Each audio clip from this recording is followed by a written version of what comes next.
Assalamualaikum warahmatullahi wabarakatuh. Kami dari kelompok 4, yang mana saya sendiri, Nur Afiana, NIM 4117124. Kemudian dua rekan teman saya, yaitu Erina Indi Salama dan Nadiatul Maulida. Di sini kami akan mempresentasikan hasil dari diskusi kami tentang return dan resiko pada portofolio. Return sendiri telah kita ketahui bahwa return adalah suatu imbalan. Lalu resiko portofolio. Resiko portofolio dibagi menjadi resiko sistematis dan resiko non-sistematis. Portofolio sendiri merupakan kumpulan aset investasi, bisa berupa deposito, saham, obligasi, dan instrumen yang lainnya. Portofolio akan menentukan imbalan ataupun return yang diinginkan oleh investor agar hasilnya optimal sesuai yang diinginkan. Sedangkan kalau return saham merupakan kumpulan aset investasi yang berupa saham, baik yang dimiliki oleh perorangan ataupun yang dimiliki oleh perusahaan. Nah, return merupakan penghasilan ataupun kerugian dari hasil investasi pada periode tertentu. Investasi yang dilakukan pada dasarnya dari setiap investor itu menginginkan adanya return ataupun imbalan. Namun, investor tidak hanya menghitung return atau imbalan saja, karena dalam berinvestasi itu kita tidak cukup untuk memandang pada returnnya saja, tetapi kita juga harus memperhatikan resiko dari investasi tersebut. Investor dalam berinvestasi selalu berusaha untuk meminimalisir ataupun menghindari dari berbagai risiko yang timbul, baik yang bersifat jangka pendek ataupun yang bersifat jangka panjang. Begitu juga dalam pasar modal, investor yang rasional akan menginvestasikan dananya dengan memilih saham yang efisien yang dapat memberikan return yang maksimal dengan resiko tertentu atau return tertentu dengan resiko yang minimal. Teori keuangan telah kita ketahui ada yang mengatakan bahwa bila resiko investasi meningkat, maka tingkat return yang disyaratkan oleh investor semakin meningkat pula. High risk, high return. Rumus return saham yang berikutnya. Lanjut ke slide yang ketiga. Return saham merupakan tingkat pengembalian yang diperoleh dari sejumlah investasi pada saham dan dapat dihitung dengan rumus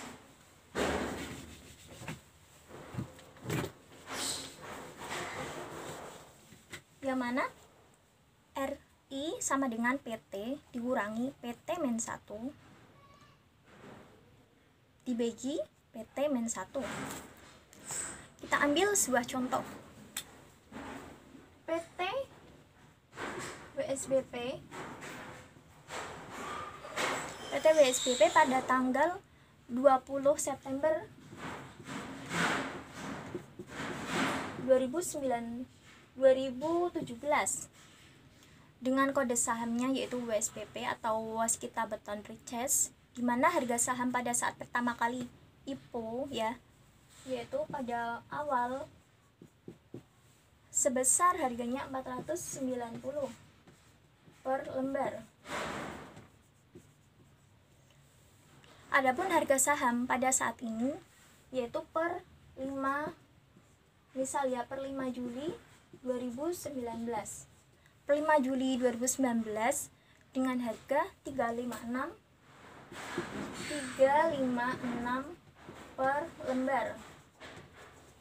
per lembarnya. Lalu berapakah return?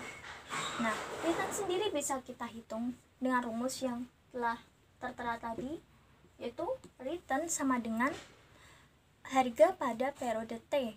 Harga pada periode T itu kan telah tertera harganya yaitu 356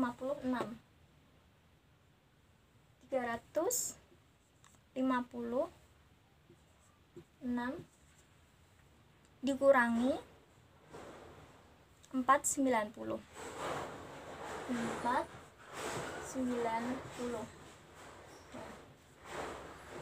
Lalu dibagi dengan tadi kan rumusnya PT min 1.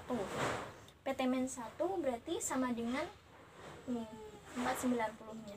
Jadi 490. Nah, kita hitung dan hasilnya yaitu negatif 27,35%. Nah, di sini menghasilkan angka negatif. Jadi, trader saham yang telah trading saham ini WSPP ya, saham WSPP dan membelinya pada saat pertama kali IPO, mereka tidak mendapatkan return, tapi mereka rugi karena di sini tandanya adalah negatif, yaitu rugi sebesar negatif 27,35%. Jadi hitungannya seperti itu untuk menghitung return saham. Lalu yang berikutnya, rumus expected return. Expected return adalah return yang diharapkan oleh investor, yang mana investor tersebut akan dapat dihasilkan oleh investasi yang dilakukannya. Untuk rumusnya sendiri bisa dilihat di slide. Saya hapus dulu hasil tadi.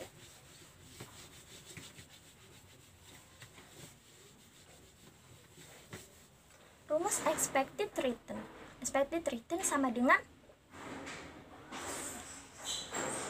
jumlah dari T sama dengan 1 di mana expected return ER yaitu expected return saham pada I, lalu RIT return saham pada periode I, dan N sendiri, N adalah jumlah observasi ataupun jumlah periode.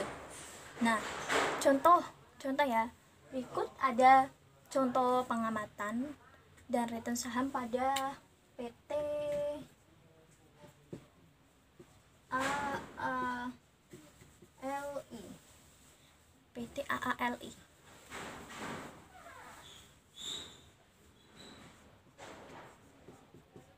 Periode di sini periode, lalu ada returnnya.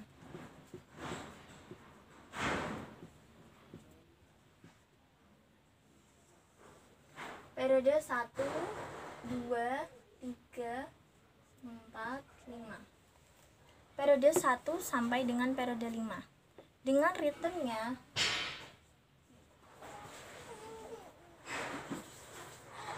16, 18, 20, 17, dan 21. Ini untuk contoh soal yang expected return. Jadi dapat kita hitung ya, hasil dari expected return AALI ya, expected return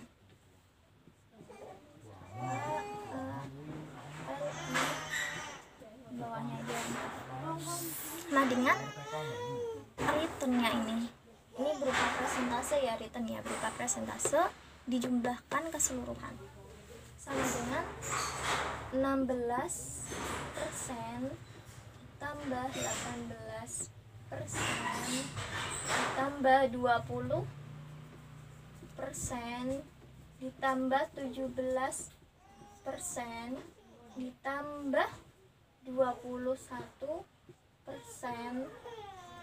dibagi dengan jumlah periodenya, dimana 1, 2, 3, 4, 5 ada 5 periode. Kita jumlahkan ya, di atasnya pembilangnya ini jumlah keseluruhan yaitu jumlahnya, lalu dibagi dengan 5 jumlah periode. dan menghasilkan 18,4%. 18,4%. Nah, jadi seperti itu untuk perhitungan expected return. Lalu berikutnya yaitu mengenai rumus return pasar. Secara sistematis, ya, return pasar dapat dihitung dengan rumus yang mana IMT sama dengan return pasar pada periode T. Lalu IHSG T adalah indeks harga saham gabungan pada periode T. Lalu berikutnya IHSGT -1, yang mana merupakan indeks harga saham gabungan pada periode T-1. Jadi periode sekarang dikurangi periode yang sebelumnya.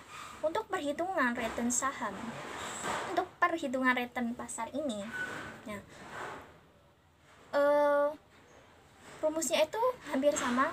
Rumusnya membedakan adalah kalimatnya itu ya IHSG, namun pada dasarnya perhitungannya itu sama dengan perhitungan return saham pada slide yang ketiga tadi. Jadi seperti itu. Untuk contohnya seperti return saham pada slide ketiga. Jadi kalau kita ingin mencari data harga saham, nah harga saham itu kita bisa mencari di Yahoo Finance. Di situ kita bisa mencarinya di historical data.